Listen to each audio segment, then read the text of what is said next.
Good afternoon. My name is Annette Morgan, and I'm a loyal friend of the Kilgore College Piano Department, and of Sandy Seiler and Jeannie Johnson, and also a former student of Rilby Clyburn. First, before I make my remarks, I would like to congratulate each of the pianists on today's program and thank them again for their thrilling performances of masterworks that we have heard.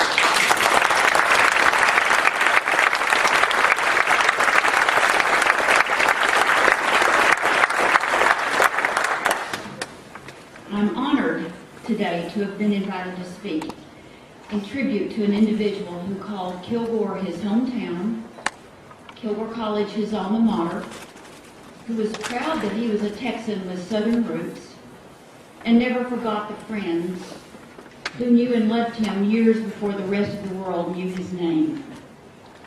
That person would be the namesake for the auditorium in which we are sitting this afternoon, Van Clyburn. The real challenge now for me is to make these remarks brief, since the task of capturing the essence of a legend in a few short minutes is a real challenge. It's far from easy. So I decided I would not worry about it. I have been worrying about the length of this, and I've decided I'm not going to worry about it. I'm going to read this, because it's my story of my memories of the person that I knew, and I think some of all of us will be remembering them along the way as well. I would describe Van as a man of many facets, which he certainly was. Today I want to talk about three of them: the musician, the statesman, and the friend. For those of you too young to know, Van Clyburn was born in Shreveport, Louisiana, but grew up in Kilgore, graduated from Kilgore High School, and attended Kilgore College before continuing his studies at the Juilliard School of Music. Until he entered Juilliard, his mother was his only teacher. Van would often describe her as his musical guide. In her own right, Mrs. Clyburn herself was an accomplished pianist who had studied with Arthur Friedheim, a student of Franz Liszt, at the Cincinnati Conservatory of Music. Childhood friends would describe Van as fun-loving, intellectually curious, sweet, and a boy with many gifts besides the obvious musical talent. By the age of 17, he did enter Juilliard, and Mrs. Clyburn, with her skillful and careful teaching, had prepared him for the career to come. All he really needed was exposure, because he had himself established himself as a piano prodigy in Texas. So during the next 4 years, he won every national major piano competition that he entered. After graduation from Juilliard, he began his concert career. So the stage was then set for the next chapter in Van's life, which would become an event in history unlike anything yet accomplished by a classical musician.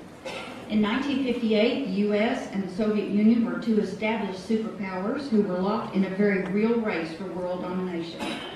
The atmosphere was what was called the Cold War, and was one filled with animosity, competition, and the threat of communism that many in America were fearful would take over the world. America and Russia used every opportunity to pit their strength against one another while the rest of the world looked on. The Russians had just succeeded in 1957 in successfully launching the very first spacecraft called Sputnik. It appeared that they were already beating us in the world of technology and the space effort. In 1958, the first international piano competition was being held, and Americans were actually invited to participate. I love this part of the story. Van was actually in Kilgore when his Juilliard piano instructor, Rosina Levine, wrote him a letter and asked him to please enter the competition. He had interrupted his concert schedule to come back home to take over Mrs. Clyburn's piano studio because she had fallen during a concert of Van's in Cleveland and had broken a vertebra in her back. So he was here in Kilgore. I remember it pretty well. Also, I love the fact that Van was really more excited about the opportunity to go to Russia and to see things that he had remembered being told about from childhood, and the landmarks, and he'd been told about the poets, the authors, the composers. So this was his first chance that he would get to see the country firsthand. So he was thrilled about that chance. The contestants were expected to play works from an extensive repertoire of music. During the first round of competition, the required list included works of Bach, Brahms, Mozart, Beethoven, Scriabin, Liszt, Rachmaninoff, and Tchaikovsky. What I love about this is that the significance of this is that Van already was a complete pianist who could play all music works so beautifully, not just the Russian composers.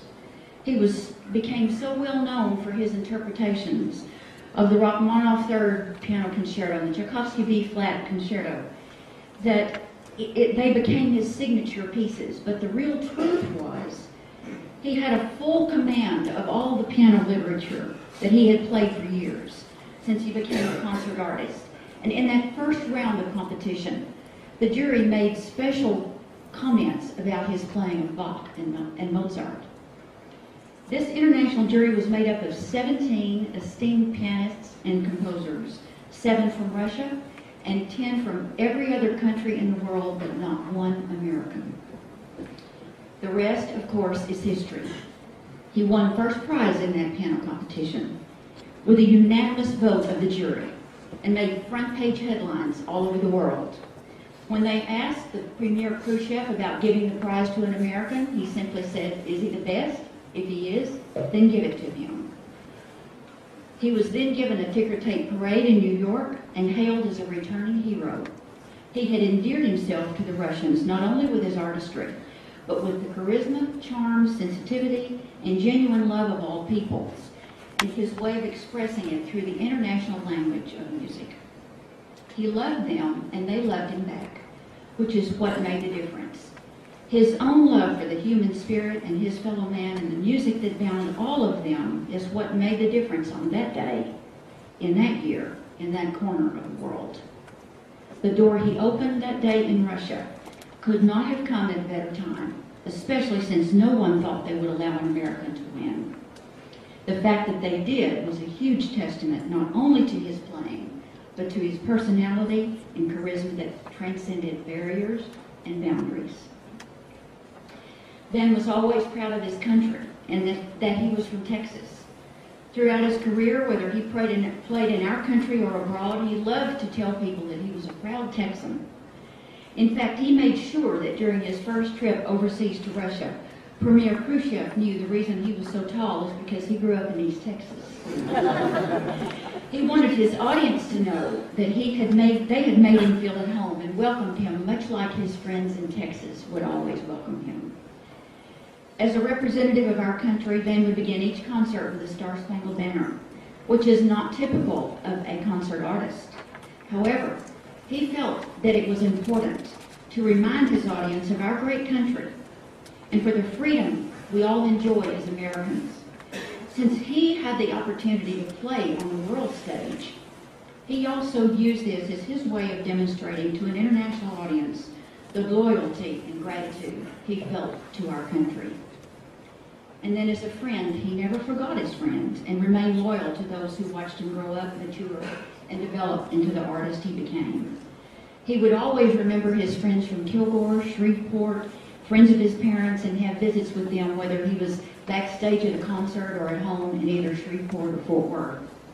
Many of his Juilliard friends and colleagues became respected artists with important careers. Van would go to their concerts whenever possible with genuine praise and pride and describe himself as a great audience and encourager. One of the great victories, not only for him of the Russian competition that came with his fame, was that classical music itself also won, because it became known throughout America, not just in the music schools and the conservatories. All of America became aware of the value and importance of classical music, and so other aspiring young pianists and artists would find it easier to be heard and start careers. As a guide, a mentor, and a role model, Van would be among the first to encourage young pianists in their journey toward their life goal. In his mind, he was only the messenger. Yet he had been chosen and anointed with a huge gift, but also a huge responsibility to live up to. It was his dream that classical music would persevere long after we're all gone. In his own words, great music in its uncompromising position of beauty and power is yet another of mankind's early verifications of the spiritual universality of God. As a friend of Van Dien Turk, Van always had such love and respect for Mrs. Turk. His mother, Rilda B., was a notable pianist who could have easily had a fine career. However, she had a piano studio, and Van Dien became a long and respected friend and colleague, and remained so throughout Van's education and career.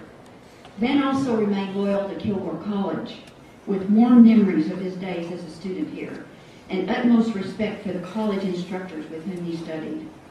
In 1966, when this fine arts building and 4 other buildings were dedicated, along with this auditorium we are sitting in, he stopped his busy schedule and made a surprise appearance in Kilgore for the dedication.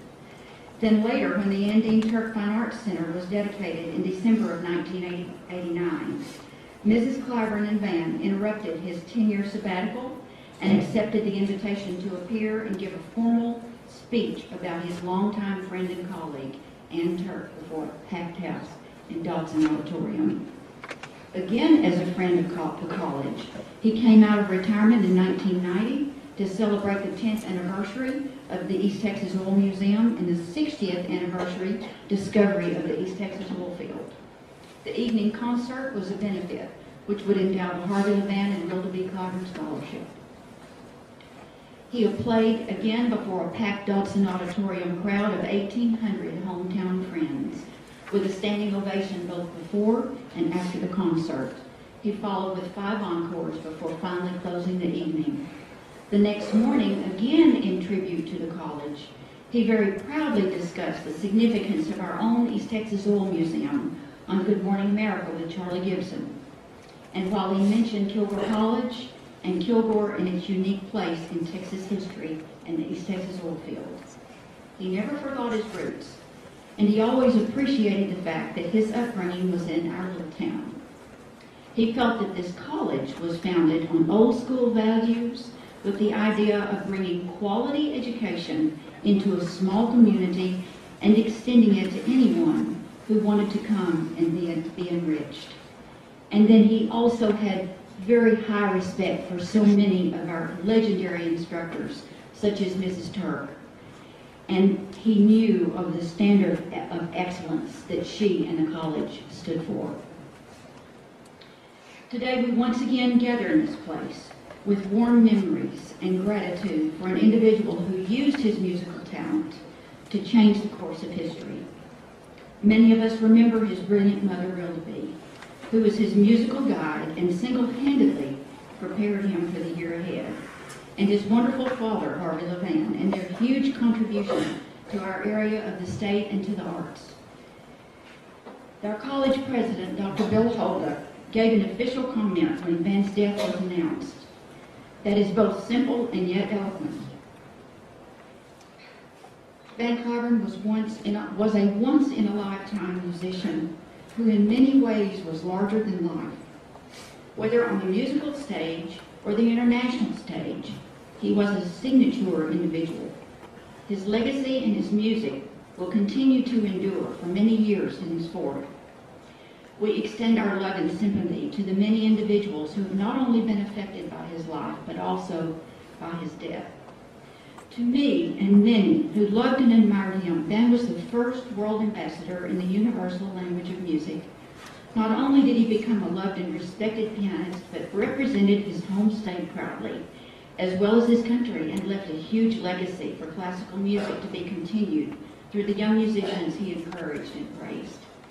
In the words of the American poet, James Russell Lowell, "It is not what we give, but what we share, for the gift without the giver is bare." Spoken by another of Van's favorite Kilgore College instructors, Annie Lou Winton Ballard, Van has given and shared so much with all of us. Kilgore and our nation are grateful and proud of him. I would like to end my remarks and thank you very much for your patience. with those of Realty Clyburn, written for our music club long ago, which best embody Ben's life and legacy. Musical inspiration is a gift of God. Use it with the purest motives. Aim high and consider yourself capable of great things. Lend your talents to the world to make it better.